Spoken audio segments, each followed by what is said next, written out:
Good evening, everyone, and welcome back to Night Shift Forge. I'm Michael Rangel, and today is going to be part 2 to my knife making. Now, before in the previous video, we did the preform, we ground it out, we did the tempering, or the quenching, the tempering, and all that, and now it's all ready.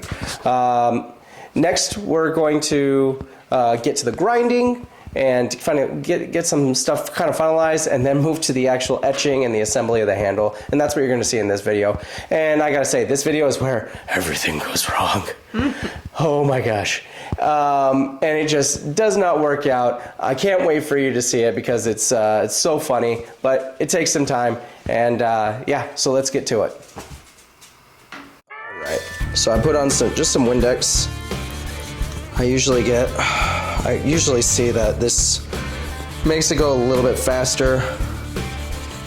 Gets a really nice shine to it. No streak shine, obviously.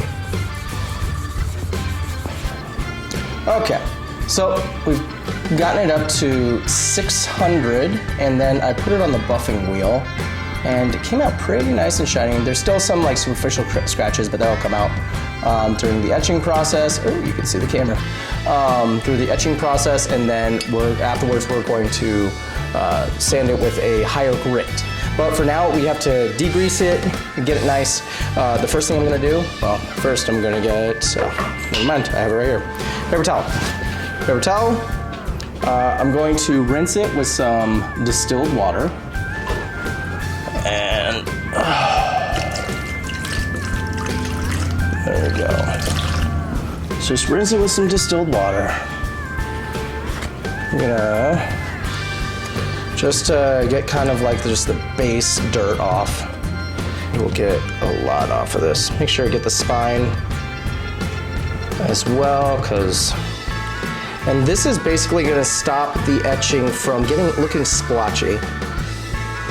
I really like the way so if you haven't seen it, I actually put a false edge on this off camera. I wanted to try it out. I haven't done false edges on my knives before, but I wanted to give it a shot, and I think it came out looking pretty nice. By the way, this is also my first time using a buffing wheel, and whew, that is just like night and day. Love it. All right, now we're gonna rinse it off one more time with the distilled water. And I don't really care too much about the handle. All right, next, and honestly, I probably should be wearing gloves for this, but yeah, it'll be all right. So, but now, next, I'm going to get my quench tank ready, or not quench tank, my etching tank ready, and then we'll come back and we'll see me dipping it in there. But the thing I'm going to do is, it's still wet. I'm actually going to put it in still wet. You don't need to dry it off or anything like that. So, we're back. And we're back, and we're dipping it in. All right, I rinsed it off. Let's see if we're seeing anything yet. I don't think so yet. Yeah, I'm not seeing any of the pattern yet. Take 2. So this time, instead of using the Windex, because I might be a dummy, instead of the Windex, we're actually gonna kind of degrease and clean with Dawn dish soap.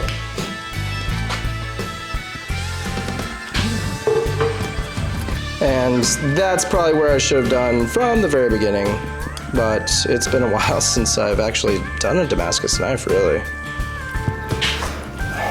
Ooh, got head hair. All right. All right, so I forgot the knife, 1 sec. So I have the knife polished up to 600 grit right now.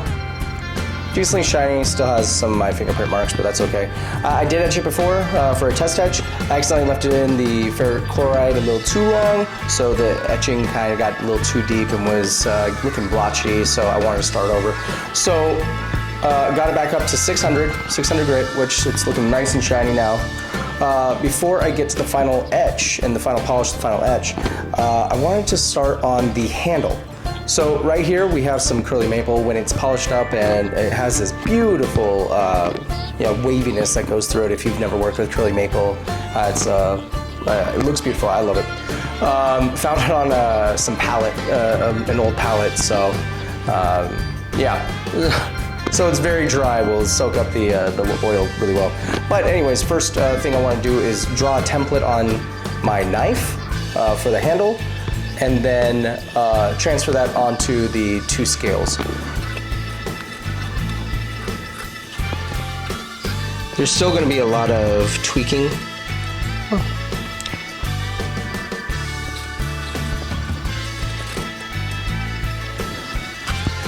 And so the first one.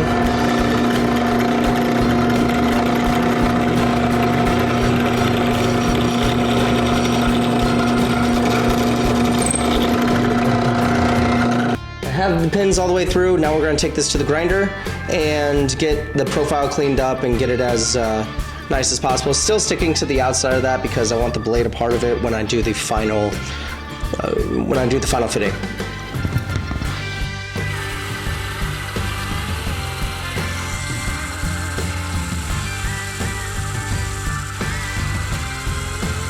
Alright, finished with the profile. I'll have to repolish the handle, or the metal on the handle for the handle of the tang. But everything else is looking nice, so I'm going to start on the sides and really cut these down. They're really, really thick, so I'm going to take them down quite a bit.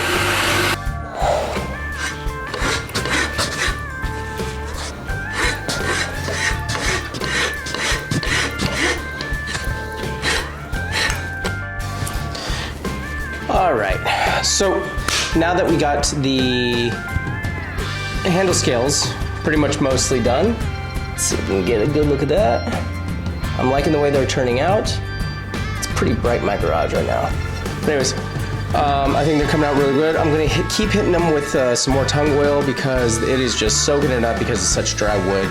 I mean, it was used on a pallet for, so I'm going to try and get those, really oiled up to make sure that they're as strong as possible and have a really nice finish and durable. So in the meantime, we're going to take the knife and finish doing the edge. So I got it up to a pretty good shine on it. I believe I got it up to, what was it? 800 grit? Yeah, I did 800 grit for this. I can remember if I did 800 or 1,000. I wanted to back it off a little bit, but yeah, I did 800 grit. And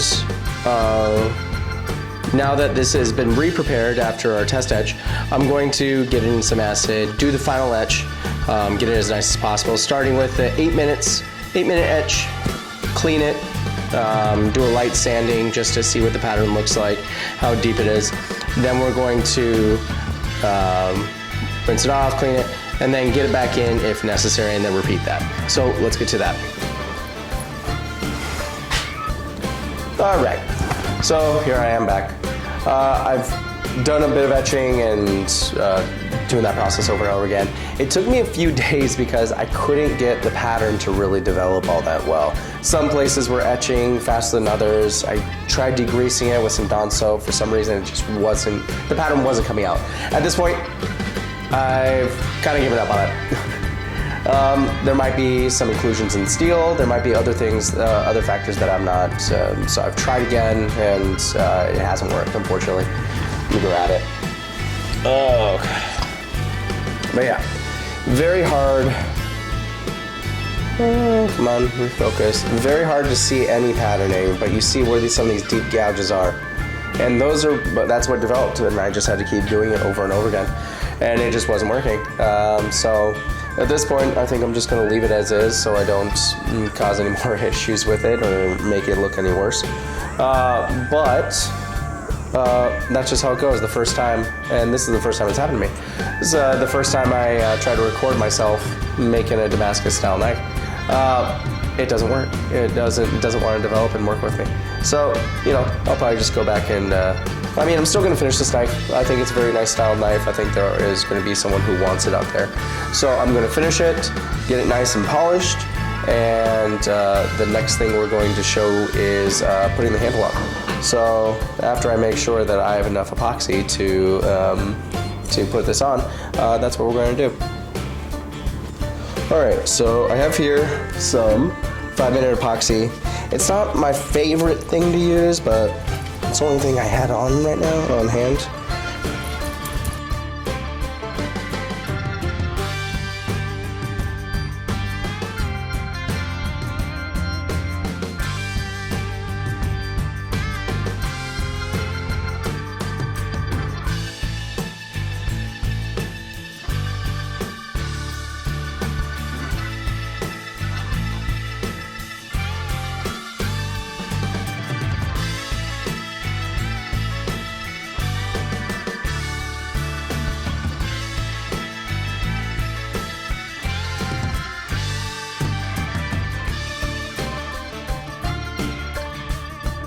Paper towel, put some acetate on it.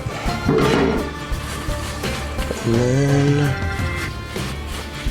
what I actually want to focus on, there's this always some that squeezes out towards the blade. It comes off pretty nicely.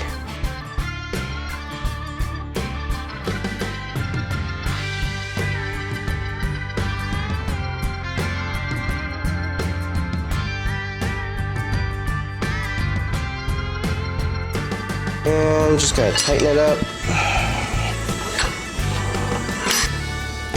Alright, so it's been quite a few hours at this point. It should be fine enough, cured enough for me to work on it a little bit.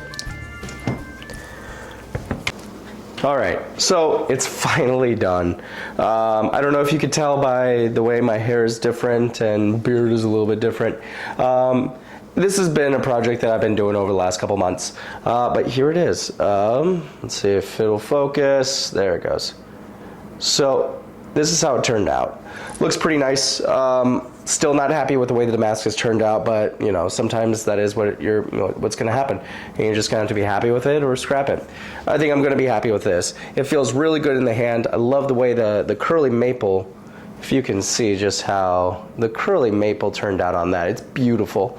So at the end of the day, I still need to refine my process for Damascus, and of course my Damascus has always been coming out really nice until I make a video of it. But you know, like I said, what are you gonna do? Anyways, that's gonna be it for us today here at Night Shift Forge. Thanks for stopping by, and God bless.